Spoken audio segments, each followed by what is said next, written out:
Welcome. This session covers the ERP connector in Cenium and basic setup and the steps within Cenium in order to transfer data from Cenium to the finance system of choice. In these examples, I use Microsoft Dynamics Nav, but it could be any finance system. So ERP connector allows you to both take data that has been created or transactions that have been created and to um,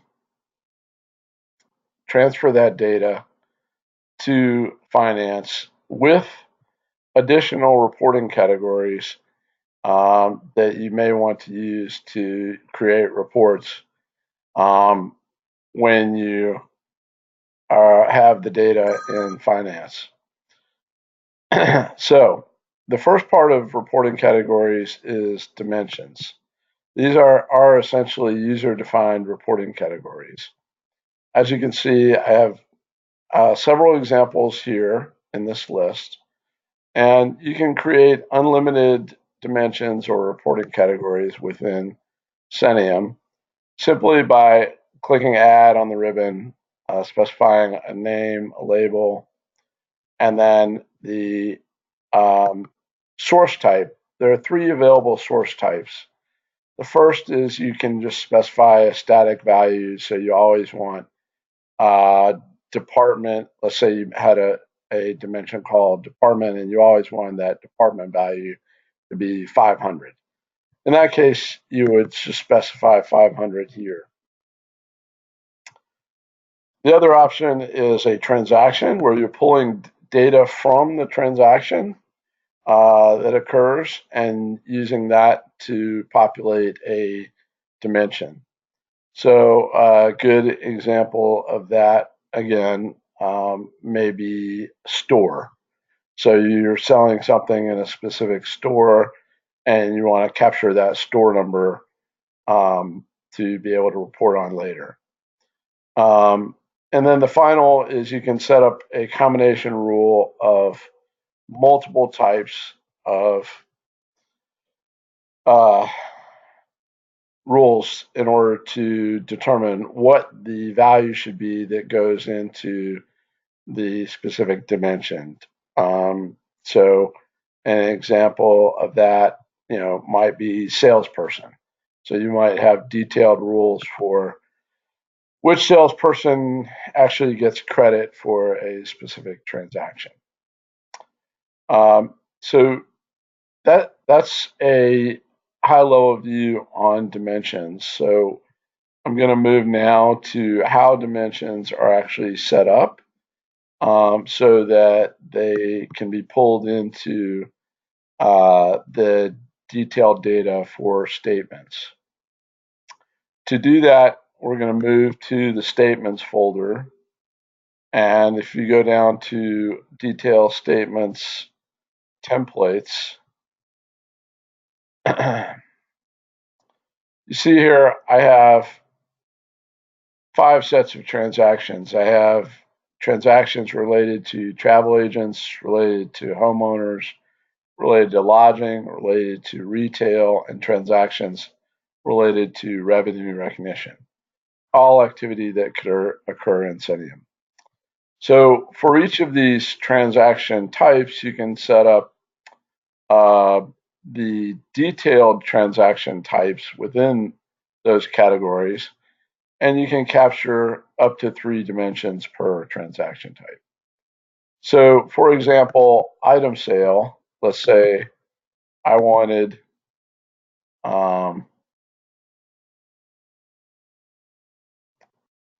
salesperson, department, and division.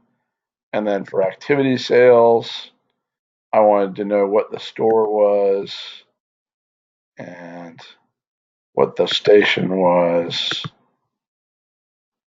And let's say payment method. So in this particular example, when a guest in a lodging context made an item purchase, it would, in addition to the basic transaction data such as dollars and and debits and credits for those dollars, it would also capture salesperson, department, and division. And likewise, for an activity sale to that guest, it would capture store, station, and payment method. You enable, once you set up these rules, you enable them by simply clicking on a specific property and moving that property to the enable list. And that way you can have one template that works for many properties. Some alternatives within this page are also to group by dimensions. So if I wanted to, I could roll up all the detail transactions or lodging statement by department, or I can leave this blank and I'll have the highest level of detail in the statement. So one other thing to note that's important is you have the option to allow or disallow empty for each dimension.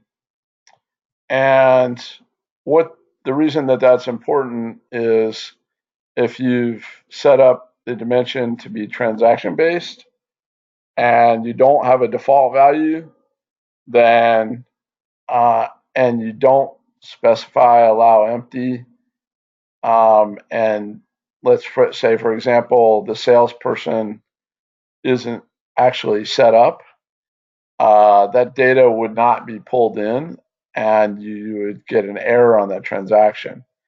Not an error when the transaction occurs with a customer, but an error that you would have to resolve on the transaction before you could create and post the statement and send it to finance.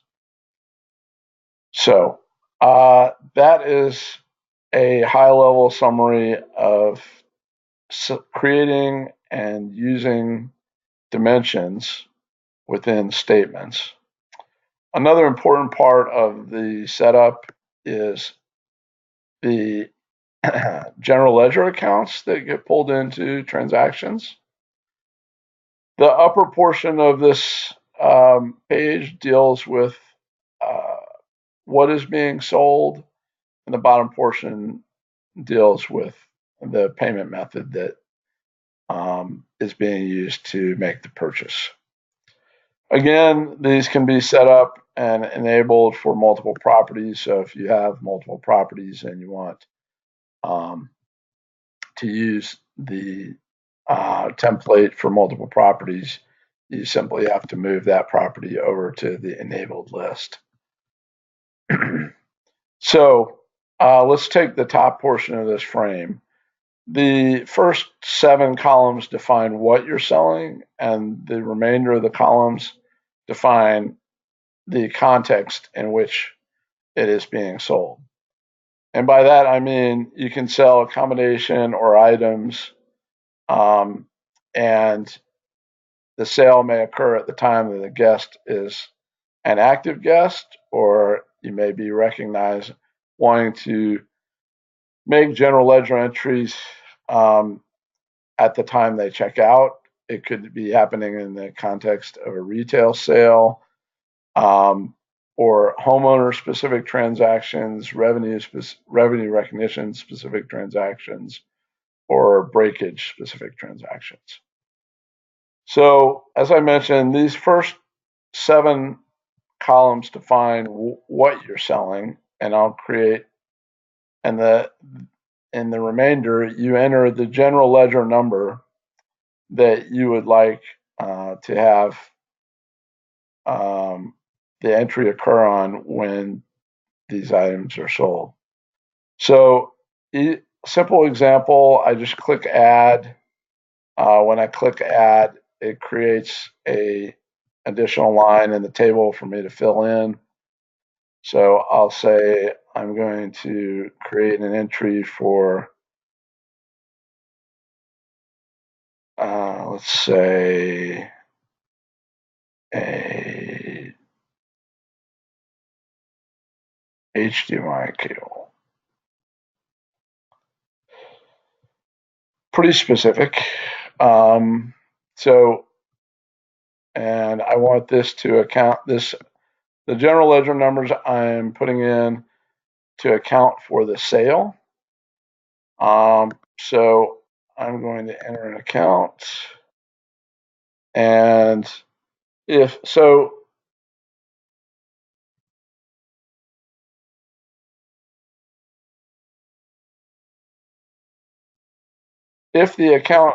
sale occurs while this person's an in-house guest, I want it to hit this GL number. If at time of checkout, maybe I want that entry to be transferred to another GL number, or if the sale occurs in a retail context, let's say I want a different GL number, and so on. So this will account for the revenue for the sale, and then you would then enter an additional line for each of taxes, discounts, and rounding for this same item.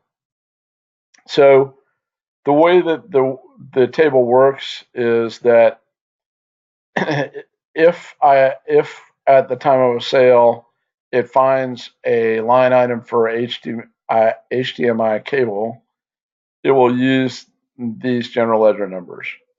If it doesn't find a specific line item for the item, then it will look for a line item in this table for an item type that the HDMI cable may belong to. For example, if you had a grouping of electronics for item type.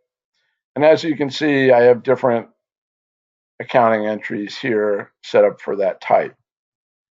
If it cannot find the type, then it will go to the next higher level, which is group, and look for a group that the HDMI cable is assigned to. And similarly, you can define item groups and accounting for item groups in the table. The bottom portion of the page works very similarly, only you're using payment methods as opposed to specific items or products or services that you're selling. So this accounts for the payment side of the transaction. Once you have these set up, then you can begin processing transactions, and I'll continue with the example of lodging. And when you process those, for example, you check a guest out, lodging transactions will be created. To look at the lodging transactions that have been created but not yet assigned to a statement that has been posted, you can come here to statements not posted, statement transactions. If I want to assign a group of transactions to a statement, I simply click Create Detailed Statement in the ribbon. Then I select a property, and I'm going to select Lodging Statement. As you can see in this dialog, the options are the same as we had on the setup for dimensions, which is not a coincidence. So for each type of statement that you create, you have those corresponding templates to include your dimensions. So when I do create this statement, it should pull in the dimensions that I set up when we went through that template. You can select from a calendar, or you can just type in specific dates. Typically, these statements would be created daily, but I'm just going to create one here where I know I will have data. Okay.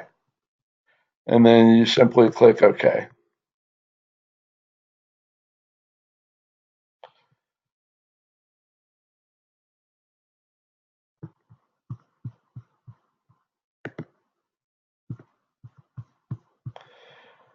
So once you've created a lodging statement, as I just did, you can come here to created detailed statements and see the list. You see that this has not yet been posted or transferred to finance. If I don't, if I review a statement or look at the statement details and I don't think that it's correct, you can delete the statement and recreate it as many times as you need to. So I'll just get rid of these statements up above, the ones, let's say,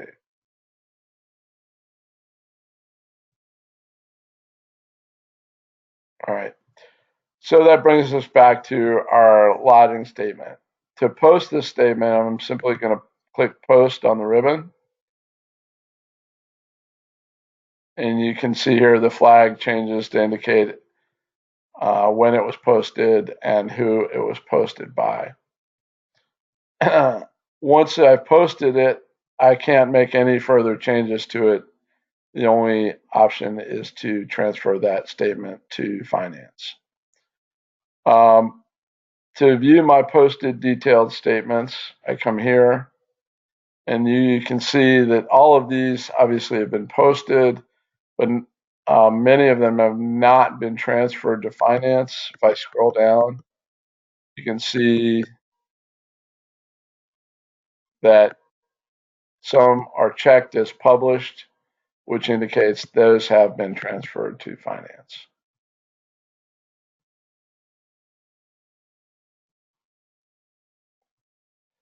Okay, so at this point, since they've been posted, they're ready to be transferred, and we will the actual transfer is initiated from the finance application, not Cenium application.